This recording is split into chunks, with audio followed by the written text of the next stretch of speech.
One in four. One in four people between the age of 18 and 24 had considered suicide in the last month. That was a recent study that I saw from the CDC about mental health, in particular with everything going on during the pandemic. And that figure, one in four young adults considering suicide, really struck home with me. It struck home with me on a couple different ways. Number one, it really sheds light on the huge mental health crisis that we have in this country, in particular with this younger generation. And number two, because 7 or 8 years ago, I was one of those individuals who was considering suicide. If you can backtrack about 8 years, I'm 30 years old now. When I was 22, I was in a mental health hospital because of my suicidal thoughts. I was deeply depressed. I was on too much amount of antidepressants, and I was not addressing my mental health in a healthy way.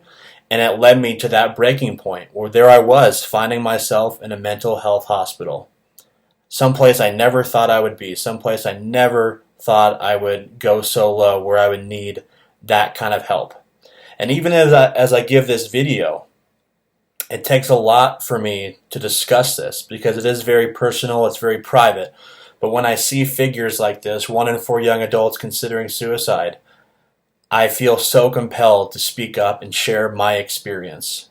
And hopefully my experience can help those who are struggling, and hopefully you'll never get to the point where you have to seriously consider checking yourself into a hospital or you have serious suicidal ideology.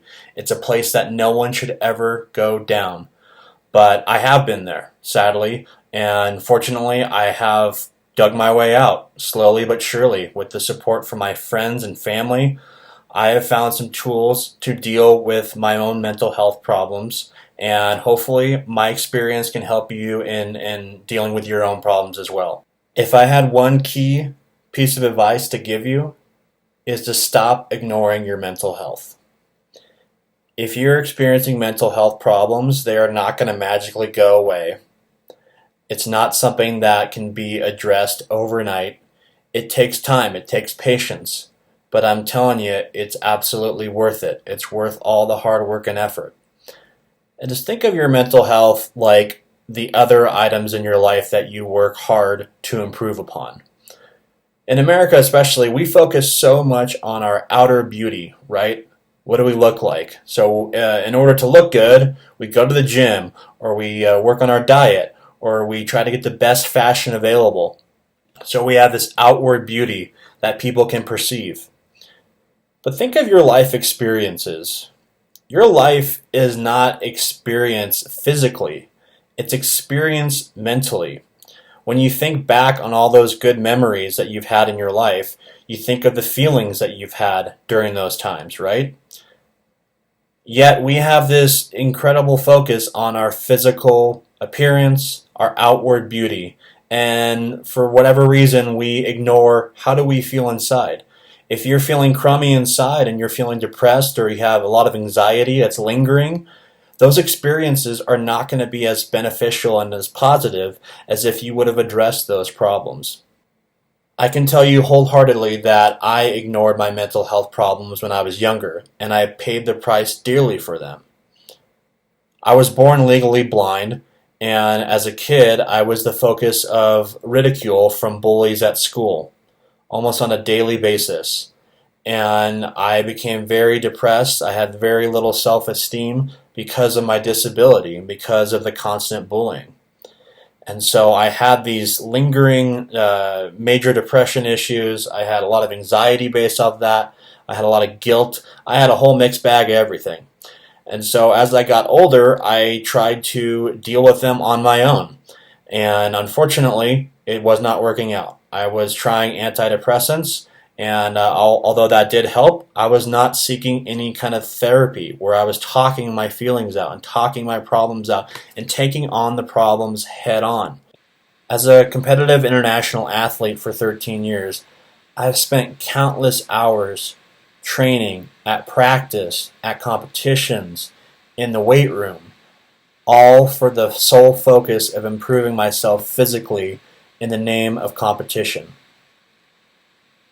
Yet, I was unwilling at that time to even give up 1 hour of my week to go see a therapist or to go to a group therapist or take some time out of my day to meditate or find some way to alleviate my mental health problems. It wasn't until I was older that I convinced myself this was needed and I needed to make time for it.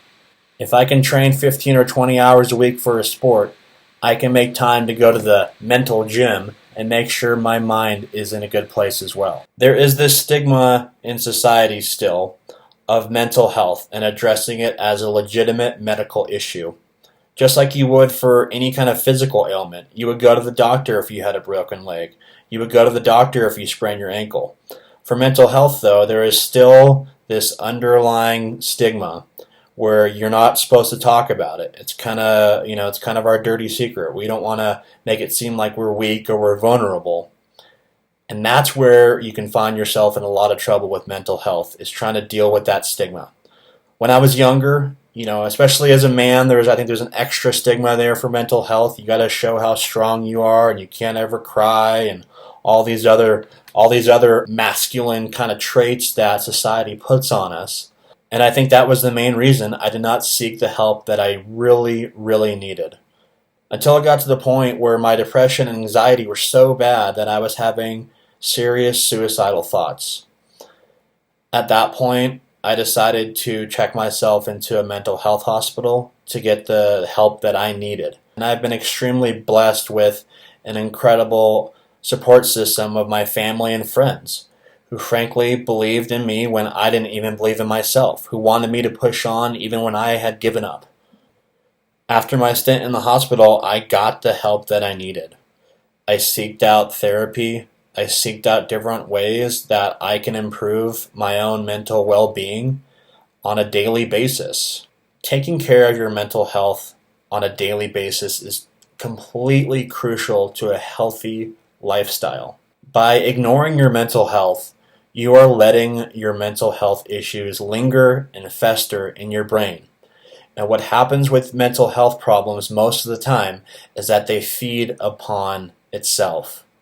Your depression will grow, your anxiety will grow, unless you stare it down in the eye and say, I am not taking this anymore. I'm not accepting this anymore. I'm going to get the help I need to make sure the depression, the anxiety, whatever your mental health problem is, that does not control my life. Think of it like you are trying to lose weight. If you are not consistently eating healthy and exercising, you're going to gain a lot of weight. And if you've ever gained a lot of weight, you know it's a lot easier to put it on than it is to take it off. So instead of eating whatever you want and ignoring your weight problems, you're supposed to eat healthy, you're supposed to exercise regularly. Again, that's what we need to switch the focus on from this mental health versus physical health. And somehow we've convinced ourselves to approach it differently. We need to approach it in a similar fashion. Now, depending on our predicaments, we may have different access to different solutions to dealing with our mental health. Some of us might be blessed enough to go see a therapist regularly. But there are tons of ways that anybody can address their mental health issues. Exercise is a great way of doing so. Even if it's just walking around the block a few times, getting out of your house, trying not to isolate, and letting that mental health burrow in even more into your mindset. You have got to be willing to get out of your comfort zone if you want to tackle your mental health problems. I remember in the deepest part of my depression, it would take every amount of energy to get out of bed and take a shower each day. Even taking a shower was a huge chore for me. So pushing yourself to get up, to get out, to keep moving, that's going to be a huge way that you can fight your mental health problems. Yoga is another way. Meditation is also something that I've personally found to be really positive. My point is, you need to find what works for you. I am not a doctor. This is not my own personal medical advice.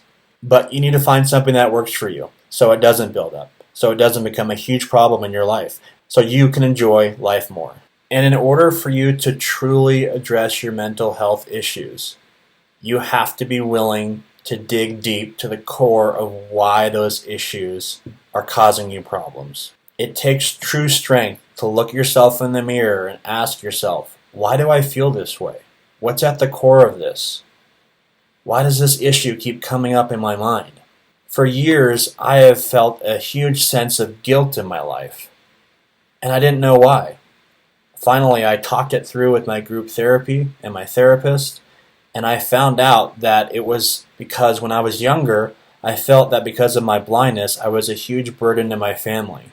And so once we discovered that component, we talked that through, and we worked through why I felt that way, and slowly chipping away at the reasons that these mental health issues are coming to the surface. I know this is a really hard topic for a lot of people to discuss, and even as I'm doing this video, it's tough for me to get the words out.